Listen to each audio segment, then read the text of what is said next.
स्वागत है आपका आपके पूजा पाठ में। आज की वीडियो में जानिए कब है कामिका एकादशी और साथ ही सुनेंगे कामिका एकादशी व्रत की कथा।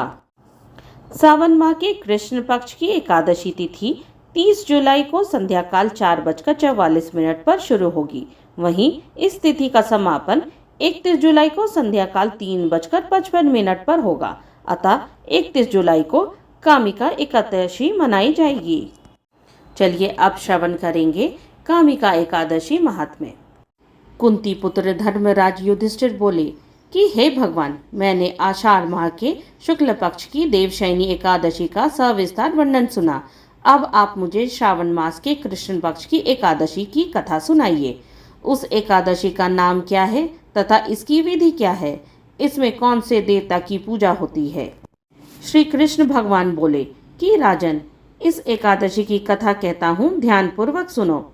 एक समय इस एकादशी की पावन कथा को भीष्म पितामह ने लोकहित के लिए नारद जी से कहा था।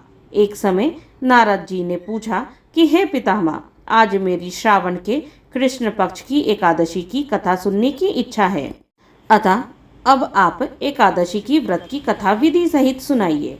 भीष्म पितामह नारद के वचनों को सुनकर बोले कि नारद जी, आपने मुझे अत्यंत सुंदर प्रश्न किया है। आप ध्यान लगाकर सुनिए।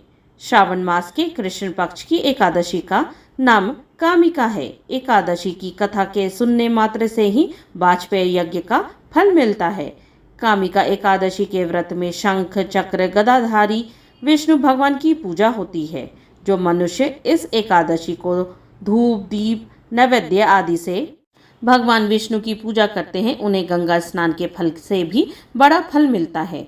सूर्य चंद्र ग्रहण में केदार और कुरुक्षेत्र में स्नान करने से जो पुण्य मिलता है, वह पुण्य विष्णु भगवान की भक्ति पूर्वक पूजा करने से मिल जाता है।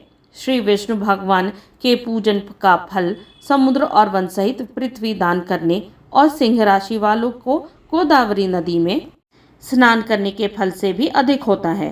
व्यतिपात में गंडकी नदी में स्नान करने से जो फल मिलता है, वह फल भगवान की पूजा करने से मिलता है। संसार में भगवान की पूजा का फल सबसे अधिक है। भगवान की पूजा का फल श्रावण मास के कृष्ण पक्ष की एकादशी के फल के बराबर है। अतः भक्ति पूर्वक भगवान की पूजा न बन सके तो श्रावण मास के कृष्ण पक्ष की कामिका एकादशी का व्रत अवश्य करना चाहिए। आभूषणों से युक्त बछड़ा सहित गौदान करने से जो फल मिलता है, वह फल कामिका एकादशी के व्रत से मिल जाता है। जो उत्तम द्विज श्रावण मास के कृष्ण पक्ष की कामिका एकादशी का व्रत करते हैं तथा श्री विष्णु भगवान की पूजा करते हैं, उससे समस्त देव नाग किन्नर पितृ आदि की पूजा हो जाती है। इसलिए पापी से डरने वाले व्यक्तियों को विधि विधान सहित इस व्रत को धारण करना चाहिए। संसार सागर में तथा पापों में फंसे हुए मनुष्यों को इनसे छूटने के लिए कामिका एकादशी का व्रत करना चाहिए। कामिका एकादशी के व्रत से समस्त पाप नष्ट हो जाते हैं। संसार में इससे अधिक पापों को नष्ट करने वाला कोई और उपाय नहीं है। हे नारद जी, स्वयं भगवान ने अपने मुख से कहा है कि मनुष्य को अध्यात्म विद्या से जो फल मिलता है, उससे अधिक फल कामिका एकादशी का व्रत करने से मिल जाता है। इस व्रत के करने से मनुष्य अंतिम समय में अनेक दुखों से युक्त यमराज तथा नरक के दर्शन नहीं करता है। कामिका एकादशी के व्रत तथा रात्रि के जागरण से मनुष्य को कुयोनि नहीं मिलती और अंत में स्वर्गलोक को जाता है। जो मनुष्य श्रावण मास के कृष्ण पक्ष की कामिका एकादशी को तुलसी से भक्ति पूर्वक श्री विष्णु भगवान की पूजा करते हैं, वे इस संसार सागर में रहते हुए भी इस प्रकार अलग रहते हैं, जिस प्रकार कमल पुष्प जल में रहता हुआ भी जल से अलग रहता है। भगवान की तुलसी दल से पूजा करने का फल 1 भार स्वर्ण और 4 भार चांदी के दान के फल के बराबर है। श्री विष्णु भगवान रत्न मोती मणि आदि आभूषणों की अपेक्षा तुलसी दल से अधिक प्रसन्न होते हैं। जो मनुष्य भगवान की तुलसी दल से पूजा करते हैं, उनके समस्त पाप नष्ट हो जाते हैं। हे नारद जी, मैं भगवान की अत्यंत प्रिय श्री तुलसी जी को नमस्कार करता हूँ। तुलसी जी के दर्शन मात्र से मनुष्य के समस्त पाप नष्ट हो जाते हैं और शरीर के स्पर्श मात्र से मनुष्य पवित्र हो जाता है। तुलसी जी को जल में स्नान कराने से मनुष्य की समस्त यम यातनाएं नष्ट हो जाती हैं। जो मनुष्य तुलसी जी को भक्तिपूर्वक भगवान के चरण कमलों में अर्पित करता है उसे मुक्ति मिलती है। जो मनुष्य इस कामिका एकादशी की रात्रि जागरण करते हैं और दीपदान करते हैं उनके पुण्य को लिखने में चित्रगुप्त भी असमर्थ हैं।